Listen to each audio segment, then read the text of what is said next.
Inside Trump's fury, reports suggest he screamed at aides for hours after the downing of a U.S. F-15 over Iran left 2 American airmen unaccounted for.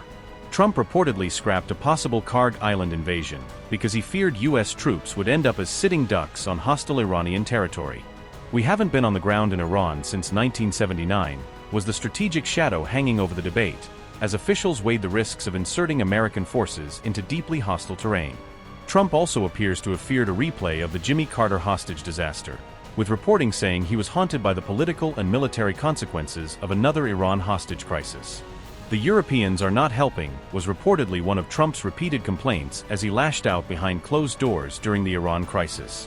Trump may have raged first and then backed away from a ground invasion of Iran because the nightmare of American troops becoming hostages appeared too politically and militarily dangerous. Trump reportedly resisted sending U.S. troops to seize Iran's Kharg Island during the war, despite the island's strategic value as a key hub for Iranian oil exports. According to reporting cited from the Wall Street Journal, Trump held back even after being told the mission had a strong chance of succeeding.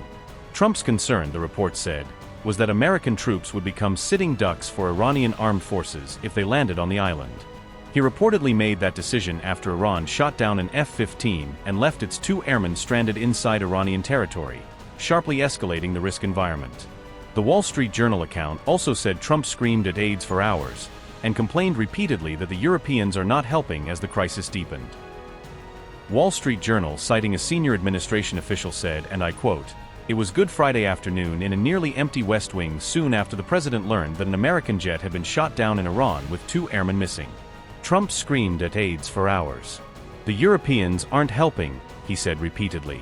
Gas prices averaged $4.09. Images of the 1979 Iranian hostage crisis, one of the biggest international policy failures of a presidency in recent times, had been looming large in his mind, people who have spoken to him said. "If you look at what happened with Jimmy Carter, with the helicopters and the hostages, it cost them the election," Trump had said in March. "What a mess." Trump demanded that the military go get them immediately. But the U.S. hadn't been on the ground in Iran since the government overthrow that led to the hostage crisis, and they needed to figure out how to get into treacherous Iranian terrain and avoid Tehran's own military.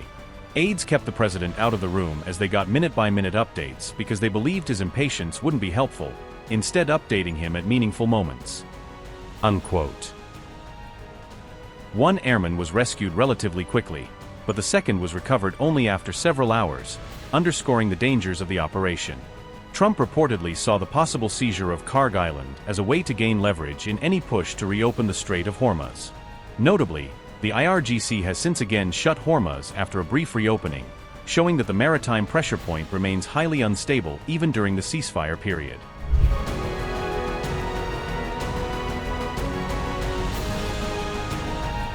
Donald Trump has pulled his war cabinet into an urgent huddle just as Iran shuts the Strait of Hormuz again, sharply raising the stakes for both diplomacy and conflict. On April 18th, he reportedly convened an emergency situation room meeting specifically to respond to Iran's surprise decision to reimpose restrictions on the waterway.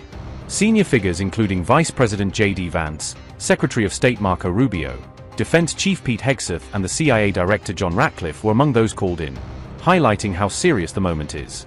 Trump's inner circle confidants like Scott Bessant, Susie Wilkes along with Joint Chiefs Chair Dan Kane, were also reportedly at the table. One U.S. official has already warned that if no breakthrough comes soon, the war could resume within days, underscoring how fragile the current pause really is. The crisis session lands just days before the current U.S.-Iran ceasefire is due to expire on April 22nd, adding extra pressure to decide whether to extend talks or restart strikes. Reports also say Iran has privately warned it could resume missile fire on Israel if the new ceasefire in Lebanon breaks down or is not carried into a longer-term deal. A 10-day Israel-Hezbollah truce started on April 18th, yet Israeli officials have already labeled it temporary, hinting they still see unfinished business in the north.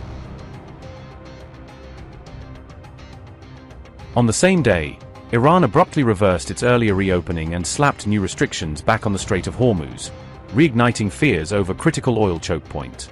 The step came directly after Washington chose to keep its naval blockade on Iran-linked shipping in place, even as Tehran briefly relaxed its own controls. Maritime sources say vessels have been warned against passing through the narrow strait without clearance, injecting fresh uncertainty into global shipping routes. Iran insists that ultimate control over Hormuz remains with its forces, framing the current standoff as a test of its sovereignty at sea. Trump has publicly shrugged off the closure as cute, insisting talks with Tehran are going well even as his own military planners quietly model worst-case scenarios. And we'll be talking about Iran later. We have very good conversations going on. It's working out very well. They got a little cute, as they have been doing for 47 years. Nobody ever took them on. We took them on. They have no Navy. They have no Air Force. They have no leaders. They have no nothing. Actually, their leaders are, it is regime change. You call that enforced regime change. But we're talking to them. They wanted to close up the strait again, you know, as they've been doing for years. And they can't blackmail us. In fact, a lot of the ships are coming up to Texas. I don't know if you know, in Louisiana, the ships are coming up. They got used to it. Maybe they'll keep doing it. It's worked out pretty good. But it's going actually along very well. And we'll see, but we'll have some information by the end of the day. We're talking to them. And, you know, we're taking a tough stand. They've killed a lot of people. A lot of our people have been killed. A lot of your fellow soldiers have been killed over the years by Iran. The roadside bomb. Soleimani, I killed Soleimani. Thank you for that. He was making the explosive form penetrators. They're making them in Iran, bringing them to Iraq and blasting through the vehicles. Well, he was the father of the roadside bomb, essentially, and he killed a lot of people. And when you see soldiers or others, but soldiers generally walking around with no legs, with no arms, a face that's been smashed, that was Soleimani, that was Iran that did that. So we have a much different view on it than other presidents. They've gotten away with murder for 47 years. They're not getting away with it anymore. At the very same time, Iran's supreme leader has promised fresh defeats for both the US and Israel at sea if they miscalculate. Mujtaba Khamenei says Iran's navy stands ready to inflict new bitter defeats on its enemies, framing Hormuz as a battlefield where past drone strikes are only a taste of what's possible. The Iranian army, standing in dense, steadfast ranks, shoulder to shoulder with other fighters and armed forces, has grappled with the two main armies of the Iranian front and has exposed their weakness and humiliation before the world. Just as the army's drones hit American and Zionist criminals like lightning, its brave navy stands ready to make its enemies taste the bitterness of new defeats.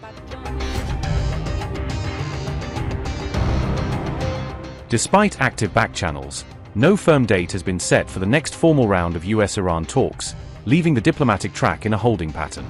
Washington insists negotiations are continuing, but officials admit that no final deal has been reached and key issues remain unresolved. With Hormuz effectively shut again, global shipping and oil markets now face a fresh wave of uncertainty, all while the ceasefire end date, and the risk of renewed war, draws ever closer.